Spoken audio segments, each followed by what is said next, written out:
gente, falando nisso, falando sobre economia popular, a grande polêmica política no momento em nosso país é a reforma tributária, já gerando sempre uma intensa e longa discussão. Eu te falava, tem um tempo, eu tenho acompanhado isso, até perdi a noção do tempo. Uma longa discussão, mesmo com esses avanços, com essas propostas importantes da indústria, ainda não foram acolhidas no texto essas propostas que poderiam ser também importantes ou já foram, sendo analisado o texto todo na Câmara dos Deputados. Eu quero entender mais e atualizar isso. Como é que está hoje? Hoje é o dia 5 de agosto de 2024. Importante reforma que mexe conosco, mexe com o nosso bolso, mexe com a nossa economia. Recebendo a doutora Laura Figueiredo, ela que é especialista em direito tributário e ela que sofre com esse negócio de questão tributária no nosso país. Não é, doutora Laura? Seja bem-vinda, querida. Obrigada. Tudo bem, doutora? Tudo bem, boa tarde. Não é fácil, né, doutora? É um longo caminho a ser percorrido e eu falava dessa flexibilidade que se deve ter, senão não chega a lugar nenhum, né, doutora? Exatamente, essa flexibilidade ela é importante porque o nosso sistema tributário ele é muito complexo e a gente sabe que isso tudo é uma cadeia. Se a gente mexe de um lado, a gente vai estar refletindo isso do outro lado. Então não adianta a gente discutir um determinado tributo que recai sobre a indústria, sobre o varejo e não está discutindo, por exemplo, os tributos sobre serviços, né? Porque tudo é uma cadeia, tudo está conectado. Então, o que você faz aqui vai refletir fortemente do outro lado. Porque a gente não tem como dissociar isso, a gente não tem como quebrar essa cadeia. Então, a gente precisa ter essas flexibilidades, a gente precisa verificar os setores pontualmente, mas depois verificar macro, no conjunto, como isso vai refletir. É interessante, né, doutora? Eu quero muito que você nos ajude a entender, porque nós que somos desconhecedores da questão, somos neófitos nessa coisa, e eu vejo que esses tributos, essa coisa toda, são detalhes, são muitos detalhes que até vocês, eu até me surpreendo como é que vocês entendem tudo, e vocês têm que estar sempre se atualizando, é uma coisa interessante. Mas por que eu tenho a impressão que tem um lado bom e tem um lado ruim? Beneficiam algumas pessoas, outras nem tanto. Que leitura você faz de tudo isso? Dá para resumir, é uma ótima reforma, excelente, ou vai sempre agradar alguns ou desagradar outros? Como é que é isso? Para o povo, é bom, doutora Laura? Não dá para resumir. Então. Não dá para resumir, não dá para simplificar. A gente está tentando com a reforma, na verdade, simplificar procedimentos. Né? Quando a gente junta 5 tributos num só, a gente está tentando facilitar o procedimento e facilitar também a fiscalização. Tá. Né? Mas, em termos de população, o que a gente tem que dizer para a nossa população? O que a gente tem que dizer para o cidadão que paga, que vai no supermercado, que compra seu alimento, seu produto de higiene? A gente precisa se preocupar no Brasil, e eu acho que essa reforma não se preocupou com isso. A gente tem uma tributação que é em cima do consumo. Então, isso não retira as nossas discrepâncias sociais que a gente tem, os nossos desníveis sociais que a gente tem. O que eu quero dizer com tributo de consumo? Se eu compro 1 quilo de feijão por 8, 10 reais e meu salário é de 5 mil, esse feijão chega a um consumidor que ganha 10, 15 mil no mesmo valor. Então, é óbvio que o impacto do consumo desse feijão, para mim, que ganho menos, é muito maior. Então, como nossa tributação ela é basicamente em cima de consumo e não de renda, né? A gente não tem uma reforma muito firme em relação à renda e que exonere as pessoas com menor renda, porque tudo que você consome tem muito tributo, então é óbvio que vai ser essa carga maior, quem sofre mais realmente é a população baixa de média renda. Então é injusto, doutora Laura. Eu estou sempre falando aqui sobre isso, claro, sem conhecer com profundidade a questão toda.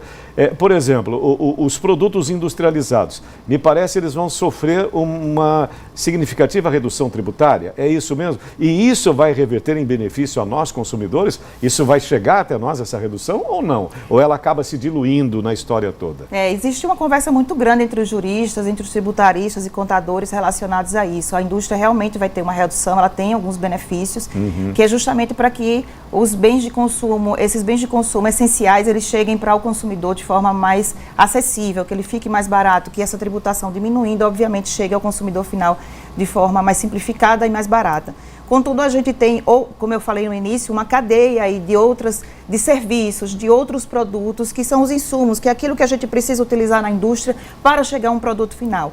E principalmente o setor de serviço, ele está sendo muito sacrificado, E a indústria precisa muito dos serviços. Então, é como se eu tirasse de um lado, mas estivesse aumentando do outro. Na hora que a gente vai fechar essa conta, talvez não chegue para o consumidor tão mais barato como a gente imaginava e como a gente queria. Na verdade, como a gente precisa. Então, esses ajustes, eles foram feitos, como eu falei, por setor, sem integrar o macro, sem integrar todos os serviços, todos os insumos, tudo aquilo que vai ser necessário de matéria-prima para a gente chegar num produto final, que seja alimento, que seja bens específicos de consumo direto para a higiene, por exemplo, que está recebendo uma atenção especial, alimento, saúde, a parte de higiene pessoal está recebendo uma atenção especial, mas eu acho que cabe muita discussão e dá para fazer ajustes que, de fato, a gente chegue num produto final mais barato. E eu observo também, eu fico imaginando se essa reforma tributária vai poder equilibrar um pouco essa competitividade entre a indústria nacional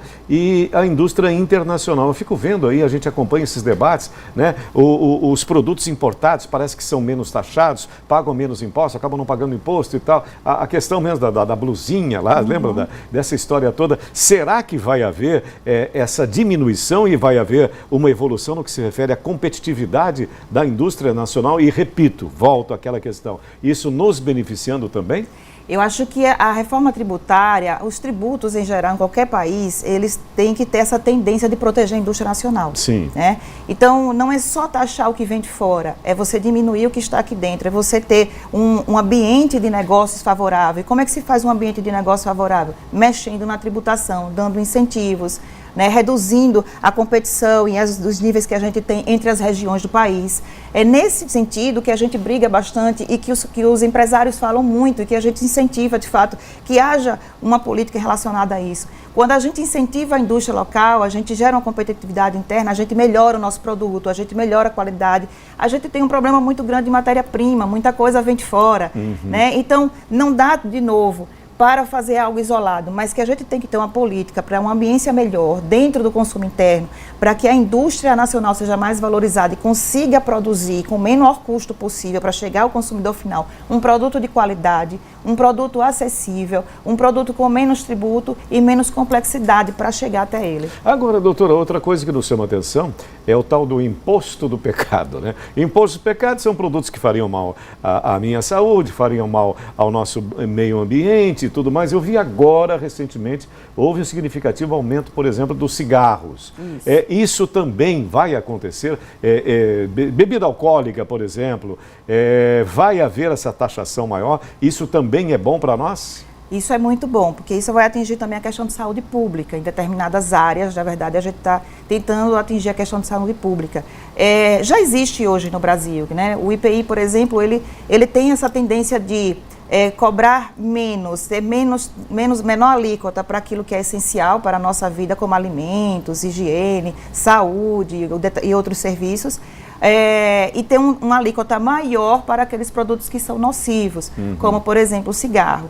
A reforma tributária vem trazendo isso com mais intensidade, né, mapeando de uma forma maior ainda aquilo que traz algum prejuízo para a sociedade, não só a saúde, mas também tem questões de meio ambiente, né, a questão dos carros elétricos está sendo bastante discutida. Verdade. Então, a gente tem na reforma tributária uma amplitude relacionada a esses ou benefícios ou aumento de alíquota para aquilo que é considerado não saudável, né, para a sociedade. Eu comentava até contigo a respeito do Lira, né? O Arthur Lira, presidente da Câmara, é um grande articulador e ele está aí ao final da sua gestão, né? Sim. Finaliza agora, no final do ano. Ele tem a reforma tributária como grande bandeira. Eu te pergunto, qual é a atualização agora? A que ponto estamos da reforma tributária, doutora? Olha, na verdade, essa reforma tributária a gente já vem debatendo há 30 anos. Se a gente for pegar lá os primórdios, os primeiros pensamentos de reforma tributária, a gente tem 30 anos aí, então já passou muita coisa. Hoje, em termos legislativos e jurisprudenciais, o direito tributário ele está sempre no ápice, é o que tem mais legislação, mais normas,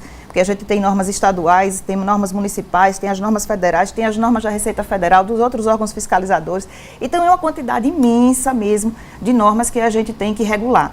E com isso causa um procedimento muito complexo.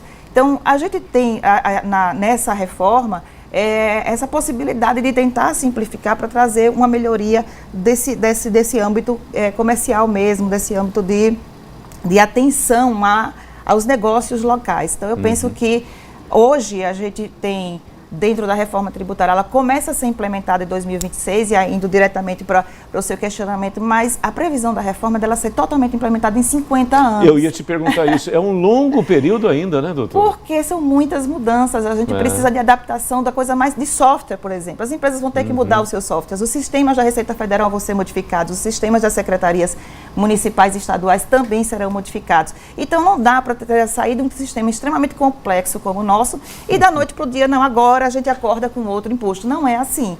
Então, agora vai começar em 2026, as primeiras mudanças, né? Com previsão até 2033. Então, a gente tem 5 anos aí para começar as modificações. 2033, a previsão, né? Que é tudo no Brasil, a gente pode dizer, a previsão é essa, o que está lá é isso. Mas a gente não sabe o que realmente vai acontecer. Que em 2033, todo o novo sistema já esteja funcionando, todos os novos tributos já estejam em funcionamento e os antigos que estão sendo excluídos já se encerrem ali em 2033. As empresas que tiverem crédito a tomar, que tiver alguma compensação para fazer, devem encerrar tudo até 2033 e aí a gente inicia uma nova etapa e vão ser 5 anos até chegar aos 50 anos de transição. Doutora Laura, você estava falando, eu estava pensando aqui, lamento me informar, mas eu não vou... Muita gente não vai estar lá para ver. Isso, é claro, né? Geneticamente até não tem condição.